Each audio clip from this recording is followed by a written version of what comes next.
Entonces, bueno, vamos a dar formalmente inicio a esta audiencia intermedia, ¿sí? Y tiene precisamente el objeto de esta audiencia intermedia la admisión y la depuración de todos los medios de prueba. Esta audiencia intermedia, precisamente en su fase oral, tiene esa relevancia, ¿no? Esa situación de que pues se depuren los medios de prueba que ofrece el fiscal, que ofrece la defensa, e incluso que ofrece el asesor jurídico. Entonces vamos a ir de la mano y me voy a regresar un poquito. Continúo con la audiencia, con el cierre de investigación. Ya es el cierre de investigación, entonces yo tomo el asunto como abogado. Después de ese cierre de investigación ya me toca la audiencia intermedia. ¿Qué hago, no? Entonces muchos revisan la carpeta y dicen, bueno, voy a ofrecer esto, voy a ofrecer tal cosa. Si ya fue el cierre de investigación, la recomendación es pues esperarse a que la gente del Ministerio Público formule acusación para que nosotros sepamos cuál es pues el hecho que se le atribuye, la clasificación jurídica e incluso las pruebas que está ofreciendo, en este caso medios de prueba, que está ofreciendo el agente del Ministerio Público, ¿no? Entonces es de suma importancia que tengamos en mente precisamente que esta situación o esta línea delgada. A ver, si es un cierre de investigación y ya se cerró, pues entonces ya no hay marcha atrás. Pero si todavía no se cierra, podemos solicitar por supuesto la prórroga para el cierre de investigación complementaria y poder incluir algunos datos de prueba que resulten, a mi forma de ser y a mi teoría del caso, sí, relevantes. ¿Cómo cuáles? Insisto, si debe de hacer un análisis de la víctima, en este caso que la víctima tuviese una afectación psicológica de acuerdo a la impresión diagnóstica que realizó el primer psicólogo, pues es evidente que esa impresión diagnóstica, les platicaba la vez pasada, que esa impresión diagnóstica pues es solamente un análisis de un día, ¿no? Que no es lo mismo que realizar un análisis de días frecuentes que se determina como un psicodiagnóstico, que son varias sesiones con un psicólogo para determinar una afectación. Les comentaba que esto para acreditar a lo mejor una posible reparación del daño, como lo vimos la vez pasada. En este caso yo quisiera ofrecer un perito. Entonces me da más veracidad establecer un perito que vaya con la víctima y que la asista. Entonces yo como defensor giro oficio al agente del Ministerio Público, aclaro antes del cierre de investigación que cite a la víctima días y horas que ustedes refieran o que pueda, y lleven ustedes a su perito para que recabe la entrevista, ¿no? ¿Por qué? Porque eso da más objetividad al dictamen. Y podría decir, bueno, a ver, señor perito en psicología, aquí está mi dictamen, pues entonces, aquí está la carpeta, hágame un dictamen. Sí lo puede hacer. Sin embargo, no es tan objetivo, parte de unas situaciones subjetivas, porque nunca tuvo a la vista a la víctima, nunca la trató. Entonces, en juicio pudiera ser que esa situación cause suspicacia en el juzgador, y por supuesto el fiscal va a hacer preguntas relativas a eso, ¿no? A ver, señor perito, ¿usted tuvo a la vista a la víctima? No. Entonces, ¿con qué analizó? No, las puras constancias. Pues entonces crea suspicacia. Entonces, insisto, en esta construcción de la teoría del caso es un objetivo, ¿no?, que tiene el fiscal y también tiene la defensa. Entonces ustedes como defensores, ¿qué pretendo yo hacer? ¿Qué pretendo probar? No podemos ir al aire, ¿no? No hay cierre de investigación todavía, entonces puedo introducir mi acusación, mi dictamen sin problema. Hay cierre de investigación, entonces ya no puedo tener como acceso a la víctima, ya no va a poder hacer ese dictamen, pues ¿por qué? Porque ya no vamos a poderle solicitar nada al fiscal porque ya cerró la investigación. Bueno, sin embargo, sí podemos hacer sí, por supuesto, nuestras pruebas, ¿no? O sea, nuestra teoría del caso a partir de la etapa, en este caso, pues intermedia en su fase escrita. Sí, ya tenemos acceso a la carpeta de investigación, ya la tengo, pero necesito esperarme, esa es una recomendación, salvo lo que ustedes me comenten, es una recomendación, ¿no? Fiscal hace llegar su acusación. Como defensor la leo, yo ya sé a detalle cuál es el hecho que se le está atribuyendo, ya sé la clasificación jurídica, ya sé las pruebas, ya sé el monto de la reparación del daño, ya sé todo. Y entonces ya tengo un determinado tiempo para contestar la acusación. Pero yo ya sé sobre qué. Entonces, si me dan la carpeta de investigación así de grande y la leo y quiero estar ofreciendo pruebas, en ese momento recabando todas mis medios de prueba, pues va a llegar un momento en que vamos a atrasarnos, porque la fase depurativa, sí, va a llegar en su momento. Ahorita les voy a explicar esa parte. Entonces, más fácil, a ver qué pruebas me está diciendo el fiscal, cuáles son las vías de incorporación que me está diciendo, cómo los va a incorporar, por qué conducto, y a ver todos esos detalles para que en la etapa intermedia oral pueda yo debatirlo, ¿sí? Entonces, acuérdense que hay vicios formales que se pueden subsanar, sin embargo hay vicios, debemos identificar que hay vicios que no, más bien que no son de forma, ¿no? Sino más bien son de fondo, que no se pueden modificar y que pudieran, por supuesto, afectar al fiscal en su acusación. Entonces hay que tener en cuenta cuántos... de cierta manera, qué errores tiene la acusación, y si son errores pues de forma o son errores de fondo, ¿no? Si fueran de fondo, pues entonces sí existe ahí un problema, porque entonces ya no se puede subsanar de cierta manera. Ahora bien, el artículo 335 primeramente nos establece un contenido que debe de tener la acusación, y esta acusación pues no es otra cosa sino que el fiscal, de todo lo que ya tiene en la carpeta de investigación, lo va a aterrizar en un formato donde me diga, a ver, cuáles son los acusados o el acusado, quiénes son las víctimas, quién es el asesor jurídico, cuál es el hecho que pretendes atribuirle a las personas o a la persona, ¿no? Cuál es la autoría que se le está atribuyendo, ¿no? También cuál es la clasificación jurídica, cuáles son los artículos o los preceptos legales que se tienen que aplicar en tu acusación, ¿no? A ver, muéstrame tus datos de prueba con los que pretendes probar tu dicho, ¿no? Pero ya que estén los datos de prueba, no nada más es eso, tenemos que precisar, pues, este sujeto que quiero yo ofrecer, quién es, puede ser el primer respondiente, puede ser a lo mejor la víctima, el papá de la víctima, también dime cómo va a ser citado, ¿no? O sea, dónde lo van a citar. Ahora, en estas pruebas o medios de prueba, sí, únicamente pues van a separarse por partes, ¿no? Testimoniales, que son todos estos testimonios de las personas que yo tengo, y también pudieran ser periciales, si es que voy a ofrecer, en dado caso que fueran la fiscalía, pues voy a ofrecer por supuesto sus peritos, pero ustedes al contestar también van a ser peritos. Entonces el contenido de la acusación que viene en el 335 pues establece, muéstrame todos tus medios de prueba, y aquí se va a dividir en varias partes: testimoniales, periciales y documentales, ¿no? Entonces, testimoniales, papá, hijo, víctima, suegro, cuñado, quien ustedes quieran, vecino, tío, lo que sea, ¿no? Periciales, todos estos expertos, ¿no? Todos estos expertos que son los peritos en criminalística, a lo mejor un perito en psicología, en criminología, incluso hasta en topografía, de todo lo que ustedes quieran, van a poder ofrecer esos peritajes. Vamos a tener en cuenta que si ofrecemos una pericial, por ejemplo, en materia de criminalística, pues es evidente que este perito en criminalística toma fotografías, ¿no? El perito siempre realiza, por más el criminalista, establece placas fotográficas del lugar a donde va. Si yo quiero que un perito vaya y analice, o que acuda a un domicilio, pues entonces va a tomar fotos del domicilio. ¿A qué voy con esto? Que efectivamente, pues este perito va a demostrar la existencia de un domicilio, la existencia de un vehículo, si es que acudió en el vehículo, la existencia a lo mejor incluso hasta de una persona, ¿no? Si fuera el caso. Una cosa es el dictamen y otra cosa son las placas fotográficas. ¿Por qué? Porque en la acusación, aunque hagan su contestación de acusación, deben de hacerlo por escrito. Lo vamos a ver también en la próxima sesión, que sea en la fase oral, pero por escrito deben de decir, ok, si tomó placas fotográficas el perito, ¿cómo las van a incorporar? ¿Por qué vía? ¿Por quién? ¿No? Y cómo se van a incorporar, es decir, nos dice el código, nos establece, sí, por su proyección, lectura íntegra, por su lectura en la parte conducente, en este caso son placas fotográficas. Debemos ya de explicar en la acusación cómo es que este perito va a incorporar estas placas fotográficas, ¿no? Entonces, ojo, cuando se trata de un peritaje, el artículo 376, 383 al 380 y 383 establecen la incorporación de las placas fotográficas, y a veces nos dicen, no es necesario que sea una documental diversa, toda vez que es parte de un peritaje, ¿no?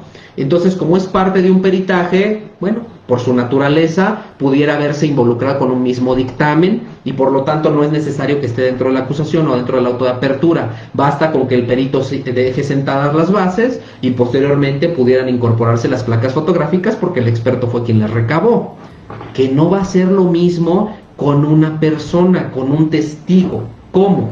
A ver, yo tengo como defensor un montón de capturas de mi representado donde tal persona le enviaba mensajes y diciéndole que lo iba a denunciar, que si no le daba dinero, porque luego a veces pasa, ¿no? Que son las parejas, se separan y después ya resulta que fue a lo mejor algún abuso, lo que ustedes quieran.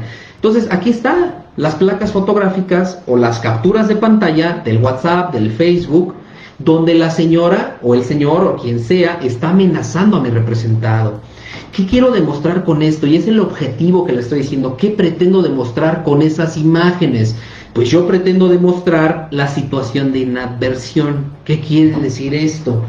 Pues que ya tenían una bronca anterior, que ya tenían problemas, que ya tenían... Entonces, con esas placas señoría, vea cómo ya hay un problema anterior. O sea, esto no es de que supuestamente hubiese pasado. Por supuesto, cada una de las pruebas de la mano se van engarzando, cada una. Entonces, en esta, bueno, yo quiero demostrar esa situación. Entonces, como ya lo estoy demostrando con otro robustezco, vamos ahorita para allá. Entonces, a lo que voy lo siguiente, estas placas fotográficas o pudiera ser incluso un video donde su representado esté en otro lado. Ay, si mi representado estaba en otra fiesta, ¿por qué dicen que él fue? Y máxime que fue detenido por cumplimiento de orden de aprehensión, ¿no? Realmente no fue un delito flagrante, entonces están atribuyendo que él estuvo ahí, realmente él no estuvo ahí, estuvo en otro lado, estuvo a lo mejor en su trabajo. Y hay un video donde el imputado estaba en su trabajo ese día. Pero si ustedes no muestran las vías de incorporación, pues el defensor, el fiscal se va a oponer, y si no incorporan el video, de eso depende posiblemente la libertad de su representado. Entonces es de suma importancia que dentro de la acusación nosotros pongamos las vías por las cuales se va a incorporar dicho video. En este caso, como es un video, a lo mejor sí va a ir en la parte de documentales, pero a lo mejor ya va a ser incorporado con alguno de mis testigos. Ejemplo, si mi representado estuvo trabajando ese día, ¿quién sería el testigo idóneo para incorporar ese video?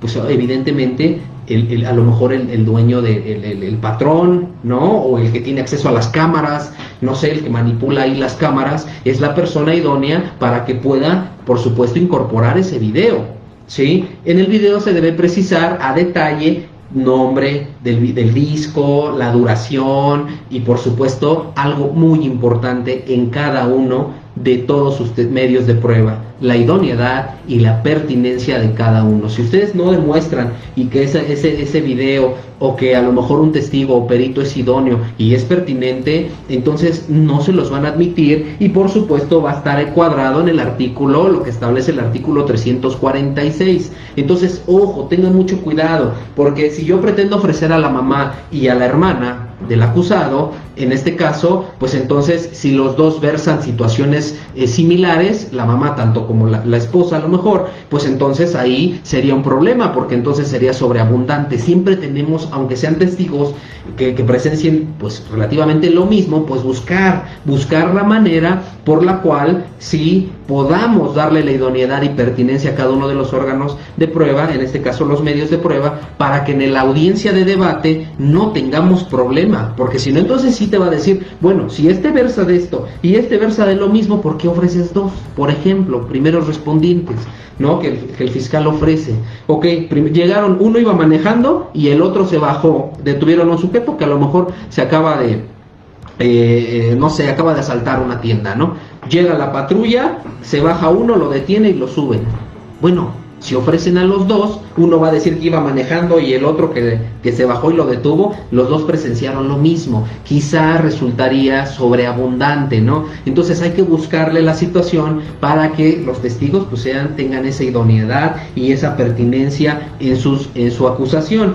Entonces, para poder dar seguimiento a la acusación del agente del Ministerio Público, también hay que verificar qué es lo que me está solicitando, en este caso, como una reparación del daño, ¿no? Si fuera a lo mejor un delito de robo, a lo mejor una violación, pues tiene que acreditar también esa situación de afectación, ¿no? O ese daño moral o el daño material, dependiendo del delito, que era lo que platicábamos la sesión pasada. Entonces, tiene que verificar esa situación, las penas que está solicitando. Por supuesto, acuérdense que hay una audiencia de individualización de sanciones y reparación del daño, en la cual también se ofrecen pues ciertos pruebas, ¿no? Para que puedan acreditarse esa reparación del daño. Sin embargo, a veces, o en su mayoría, refieren pues, que se tengan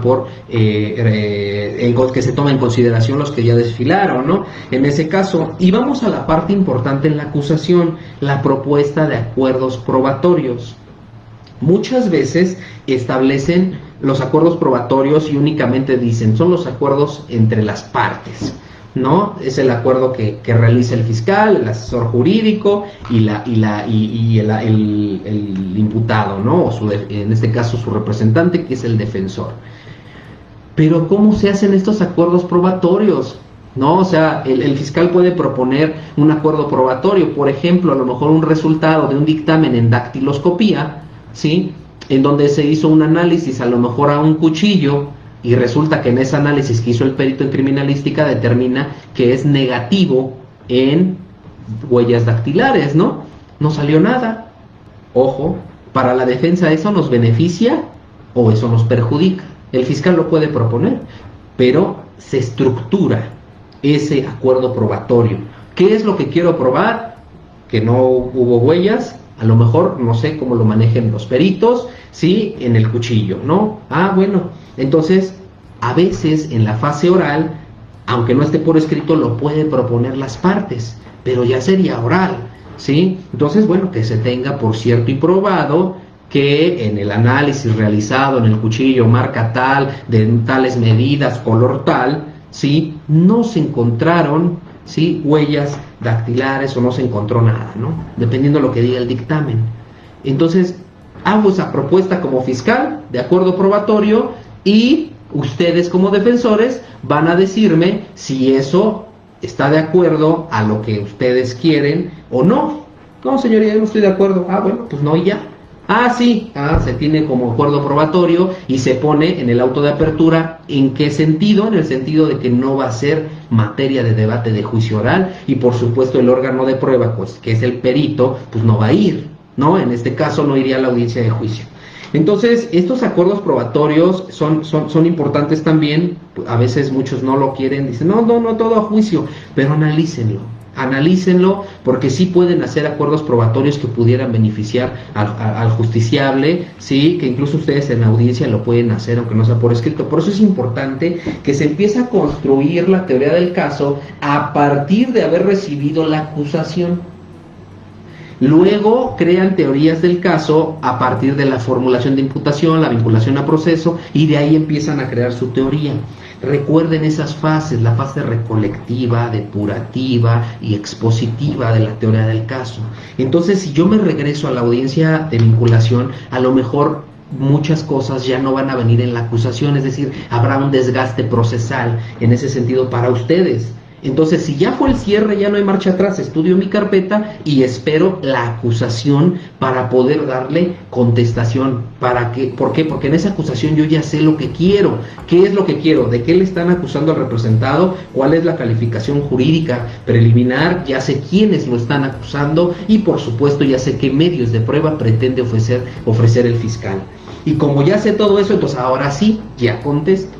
Entonces vamos para allá, ¿no? Entonces, Ministerio Público realiza una acusación, ¿sí? Con todos los requisitos que les acabo de decir como de manera resumida, que mismos que obran dentro del Código Nacional en el artículo 335, que vienen de manera detallada cuáles son todos estos requisitos.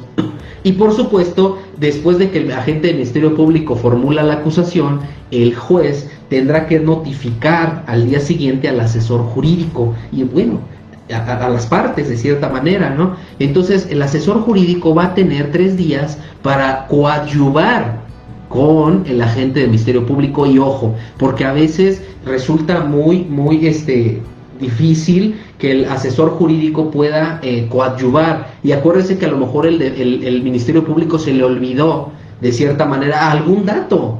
¿Asesor jurídico lo puede subsanar? Por supuesto que sí. A lo mejor sí, se le fue pasar por ahí unas vías de incorporación, unas placas fotográficas, unas capturas de pantalla, por supuesto un perito que acredite la reparación del daño, lo que sea, lo puede hacer, por supuesto, el asesor jurídico.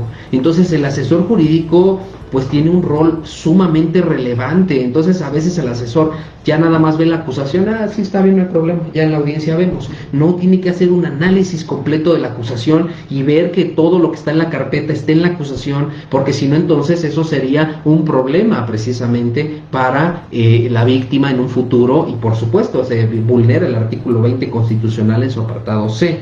Entonces, esto que les digo se llama coadyuvancia, o asesor coadyuvante, o coadyuvar. ¿Y qué puede hacer el asesor? Bueno, constituirse como coadyuvante, por supuesto, señalar vicios formales, solicitar reparación del daño y también ofrecer sus medios de prueba que él quiera, ¿no? Entonces, ya el asesor, habiendo contestado la acusación, esta acusación, pues, por ejemplo, si el hecho que se le atribuye es que en tal día, tal hora, este sujeto sustrajo algunas cosas, pues el asesor va a ir en torno a lo mismo. Sí, que sí lo sustrajo y lo puede corroborar con ciertos datos de prueba, ¿no? Y que hubo una afectación en la víctima con tal dato de prueba, y por supuesto recuerden la idoneidad y la pertinencia en cada uno de sus medios de prueba, y también las vías de incorporación en su evidencia material, si es que van a poner, o en sus documentales. Si yo quisiera placas fotográficas, la vía de incorporación que se va a decir en la misma acusación,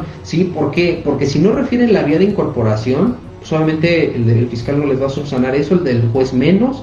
Cuando lleguen a juicio, ¿qué crees? Que en el auto de apertura no te aparece las placas fotográficas o el video. ¿Cómo es posible? Si yo lo puse en la acusación, sí, pero de manera oral no lo dijiste, a lo mejor, ¿no? Entonces pudiera ser un problema, o lo contrario, no lo pusimos en la acusación, en la contestación de la acusación, y pues ya valió, ¿no? Porque en juicio ya no vas a poder incorporar ese video. Igual si no pusiste cómo va a ser incorporado, por supuesto que tampoco, sí va a pasar en el autoapertura, sin embargo no, para juicio ya valió porque no lo vas a poder incorporar. Artículo 340 del Código Nacional establece la situación del imputado, y el imputado, por conducto de su representante, en este caso los abogados, van a contestar esta acusación, ¿no? Van a revisar sus correos posiblemente, y ahí van a darse cuenta que ya está la acusación y que ya les notificaron, la leen, y entonces ahora sí tiene el abogado 10 días para contestar precisamente esa acusación, ¿no? Entonces la pueden contestar, dice 10 días, pero honestamente no es así. Sí, pueden contestarla por el sistema en el Estado de México, aclaro, pues hay un sistema de gestión judicial penal, y por ahí pueden, si tienen su firma electrónica ahora, pues por ahí pueden ustedes ingresar la acusación. Si no, directamente en el juzgado, en la oficialía de partes, pueden ingresar su contestación de acusación. Y dice que son 10 días. Sin embargo, también ese mismo artículo les faculta para que puedan contestar su acusación el mismo día de la audiencia, ¿sí? Ese mismo día de la audiencia pueden ustedes contestar su acusación, incluso de manera oral. Ese día, minutos antes de que empiece la audiencia, señor fiscal, aquí está su acusación, y también aquí está el descubrimiento probatorio. Ese descubrimiento probatorio, ¿qué es? Bueno, todo lo que va anexo a su acusación, vamos para allá. Entonces, sobre esta situación, en lo que es abarca de cierta manera esta fase escrita, pues es estos ingresos, ¿no?, en papel, de cierta manera, o digital, de las acusaciones. Por eso es la fase escrita, porque se le hace del conocimiento a las partes de qué se le acusa y con qué me voy a defender. Y también, por supuesto, si ustedes como defensores ofrecen la testimonial de Panchito, debe de ir la testimonial de Panchito atrás de esa acusación. Es decir, no pueden ustedes ofrecer datos de prueba, sí, o medios de prueba en este caso, sin que esté la entrevista. Ustedes como defensores también están facultados para poder recabar esas entrevistas, También lo pueden hacer antes del cierre de investigación, como les comentaba. Pueden girar un oficio al fiscal, o en este caso sí, a la fiscal o al agente del Ministerio Público, para que le dé cita, para que recabe las entrevistas de por supuesto, de sus testigos. Lo pueden hacer, pero yo insisto, si ya fue el cierre y los acaban de contratar, ustedes lo pueden hacer en la computadora. A ver, dígame qué fue lo que vivió, qué fue lo que presenció, y por supuesto, testimonial de Panchita, y aquí está atrás su entrevista. Es importante porque si no, entonces si llegan así nada más, pues obviamente el fiscal se va a oponer, va a decir que no han corrido traslado, ni han cumplido, por supuesto, de lo que establece el 337, ¿no? Que es el descubrimiento probatorio. Entonces, ese numeral establece que se tiene que hacer saber a las partes las pruebas que se pretenden ofrecer. Si yo estoy diciendo en la acusación que voy a ofrecer unas capturas de pantalla, ustedes deben de tener esas capturas de pantalla que supuestamente yo voy a ofrecer. Si yo voy a ofrecer fotos, ustedes deben de tener esas fotos. Si ustedes van a ofrecer un dictamen en materia de psicología, yo debo de tener ese dictamen antes de la audiencia intermedia para poder debatir, porque si no, entonces no se podría llevar a cabo la audiencia intermedia. El juez va a decir no se está en condiciones de llevar a cabo la audiencia intermedia, y posiblemente sería una de las causas para suspender la audiencia, y por supuesto en un futuro, ya que se hayan corrido traslado al descubrimiento, ahora sí. Entonces vamos un poquito a la parte del descubrimiento. El descubrimiento refiere que deben de hacerse llegar a las partes. Me regreso a la audiencia de vinculación a proceso. Esta audiencia de vinculación a proceso tiene ciertos datos, pero la carpeta es incompleta. A lo mejor vamos a suponer que fue un delito flagrante, pues obviamente 2-3 días para integrar, y todavía faltan dictámenes. Por eso es el plazo de investigación complementaria. ¿Por qué? Porque a lo mejor falta un dictamen en genética, que es lo que tarda más, ¿no? O una mecánica, o a lo mejor un dictamen en otro dictamen que les comento, que es un psicodiagnóstico, que son varios días, incluso meses a veces. Entonces, faltan recabar pruebas. Como ya en la audiencia de vinculación yo ya no veo al Ministerio Público, pues entonces antes de la audiencia intermedia me tiene que decir, a ver, toma el complemento de la audiencia inicial, es decir, lo que terminé de investigar. Eso se le llama descubrimiento probatorio. Mandé a hacer esto, hice esto, señor defensor, aquí está. Señor asesor, aquí está. ¿Ustedes qué investigaron en estos 2 meses de cierre? Ustedes van a decir, yo recabé una entrevista, yo hice esto, tenga señor fiscal, tenga asesor. Todo se descubre, no se puede ocultar nada. Si ustedes llegan a la audiencia y se ofrezco la testimonial de Panchito y 3 capturas de pantalla, señoría, yo no tengo entrevista de Panchito, ni tampoco tengo las 3 capturas de pantalla que refiere en la defensa, ¿no? Bueno, entonces no podrá reunirse los elementos para llevar a cabo la audiencia intermedia. Ojo, a lo mejor el fiscal no dice nada, ¿no? A lo mejor dice, bueno, pues no me dio entrevista, no dice nada, pues ya continúa la audiencia, porque el juez no sabe lo que realmente tienen, ¿sí? Entonces es de suma importancia que tengan ese descubrimiento probatorio, y dentro de ese descubrimiento probatorio establece que debe de ir acompañado sus peritos de las experticias. ¿Qué quiere decir esto? Que cuando hagan el descubrimiento, si ofrecen un perito en materia de psicología, también deben de ofrecer su cédula profesional del perito, también deben de establecer su título y todo lo que lo acredita como perito en la materia. Entonces, si no lo ofrecen, pues obviamente tampoco se podrá llevar a cabo la audiencia, no pasa nada, solo se va a suspender. ¿Y por qué refiero que deben de tener todo? Porque ¿quién está privado de la libertad? Pues obviamente, entre más suspensiones, ¿quién es más el que está privado, no? Y acuérdense que pues también tiene lo que establece el artículo 20 constitucional para que se le resuelva en menos de un año, y si está retrase, pues evidentemente es afectación, y son cuestiones que están dilatando el proceso por cuestiones atribuibles a los defensores. Claro, pudiera ser también al fiscal, ¿no? Ahí sí hay más problema, tiene más responsabilidad, porque tuvo que haberle hecho el descubrimiento, pues en el momento más o menos que formula la acusación, tenga su descubrimiento. También puede ser que el defensor no espere a que se lo dé. A ver, ya formulaste acusación, señor fiscal, voy a la fiscalía, présteme todo el descubrimiento. Por supuesto, no tengo que esperar a la audiencia. ¿Por qué? Porque tengo que hacer un análisis para poder contestar la acusación como defensor. Entonces va a ser un problema, ¿no? Entonces, vamos a ir aterrizando esta fase escrita ya de manera resumida. Esta fase escrita establece los parámetros para formular acusación, ¿sí?, al Ministerio Público, al asesor jurídico y también ustedes como defensores, ¿sí? Y sigo insistiendo, el artículo 335 nos establece el contenido de la acusación y por supuesto el 334 nos dice que la audiencia intermedia es para la admisión y depuración de los medios de prueba, ¿sí? Entonces, ojo, ofrezco algo, vías de incorporación, por supuesto. ¿Cómo se va a desahogar? Acuérdense, se va a desahogar o ser mediante el interrogatorio directo en términos de lo que establece el artículo 370, 373 del Código Nacional de Procedimientos Penales. Deberá ser citado en términos del artículo 91 en el domicilio tal, ¿sí? Si yo ofrezco un testigo, todo eso lo tengo que decir, ¿sale? Entonces, ¿qué tengo que decir? Ojo, ofrezco, señoría, a Panchito López, sí, por escrito debe de estar, en la audiencia oral todavía no estamos, a Panchito López, mismo que deberá ser citado en términos de lo que establece el artículo 91 del Código Nacional, en el domicilio ubicado en tal, por supuesto, sí, mismo que se incorporará mediante interrogatorio directo, como lo establece el artículo 371, 372, 373 del Código Nacional, mismo que depondrá de lo siguiente, ¿sale?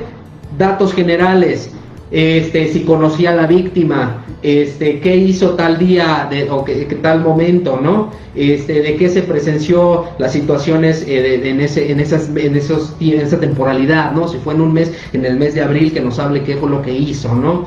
Y abajo, la pertinencia, ¿sale? Si este testigo va a hablar acerca de unas placas fotográficas, entonces siguiente punto, respecto de unas placas fotográficas, respecto de unas capturas de pantalla, ¿sale?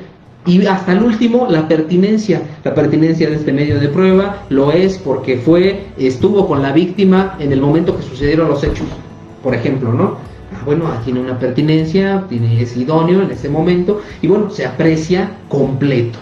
Si fuera pericial encargo del perito en materia criminalística de nombre tal, ¿sí?, que deberá ser citado en tal lugar, ¿sí?, y que será incorporado en términos del artículo 371 al 373, y que depondrá respecto de su dictamen de fecha 15 de julio del 2000 tal, ¿sí?, con relación también a otro dictamen de fecha tal, y las placas fotográficas que recabó ese día, ¿sí?, mismas que serán incorporadas en términos del artículo 380 del Código tal, ¿sí? Y aclaro, si fueran capturas de pantalla, acuérdense, proyectado por los medios electrónicos, pero ¿qué va a hacer? Se proyecta, y ¿qué va a hacer el órgano de prueba? Pues el órgano de prueba lo que va a hacer es, 1, leer la parte conducente, 2, su proyección total. ¿Qué es lo que va a hacer el órgano de prueba con ese documento? ¿Sí? Entonces hay que establecerlo también. Ofrezco documentales, ok, prueba documental consistente en 24 capturas de pantalla, mismas que serán incorporadas por la señora Panchita tal, ¿sí?, en términos de lo que establece el artículo 380, 383 del Código Nacional de Procedimientos Penales, ¿sí?, y dará lectura en la parte conducente. Listo, ¿no? Entonces, ya demuestra las vías de incorporación. Ahora, la pertinencia, dichas placas son pertinentes toda vez que fueron enviadas por la víctima a mi representado, y con esto se pudiera esclarecer los hechos en términos de lo que lo establece el artículo 20 constitucional. Entonces, esta acusación, sí, debe estar muy, muy estructurada, ¿sí?, por lo que hace a la reparación del daño, y eso también lo pueden contestar. Sin embargo, bueno, eso ya sería igual, pues, materia de la individualización, ¿no? Sin embargo, por lo que hace al monto de la reparación del daño, no acreditará por tal razón, ¿no?, de cierta manera. Entonces, esa es la contestación que tendría que hacer el defensor, ¿sí?, dentro de esta fase, pues, escrita. Todo esto que le estoy diciendo es escrito, ¿sí?, y posteriormente el juez no debe de tardar más de 30 días, más de 40 días, para poder señalar la fecha para la audiencia intermedia. Todo esto se les hace llegar a sus correos o a los medios de notificación que ustedes pusieron, ¿sí?, y posteriormente en unos 20, 30 días, a lo mejor el juez ya señala fecha de audiencia intermedia. Y aclaro, aquí ustedes pueden hacer, incluso como defensores, entregar la acusación escrita momentos antes de la audiencia y no pasa nada, ¿no? ¿Por qué? Bueno, es uno de los derechos también que establece el artículo 20 constitucional. Sin embargo, bueno, pueden ustedes entregarlo desde antes, pero no se preocupen, si les llegó el día, pues ese mismo día o hasta un día antes, señor fiscal, a sus correos que dejó registrados, le envió la acusación y todo el descubrimiento probatorio, ¿no? Y aclaro, también hago propuesta de acuerdos probatorios.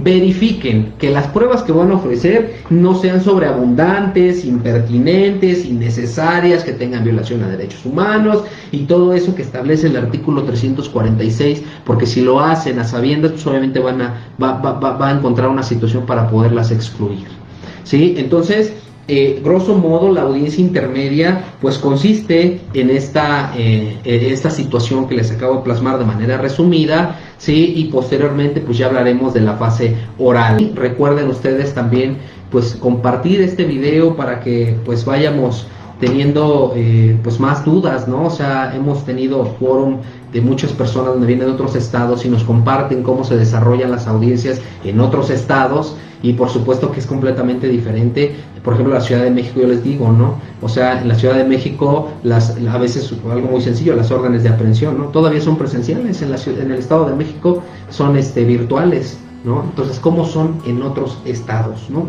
Entonces también por eso ayúdenme a compartir, pues para que nos llenemos de más conocimiento. Nos veríamos entonces, visítenme, síganme, Abogado Eric Mejía, Facebook, Twitter, Instagram, mi canal de YouTube, TikTok, en todos lados, sí, como Abogado Eric Mejía. Nos vemos el próximo jueves. Seguramente hablaremos de la etapa intermedia en su fase oral. Viene lo bueno, el debate, por supuesto, de la admisión y depuración de los medios de prueba.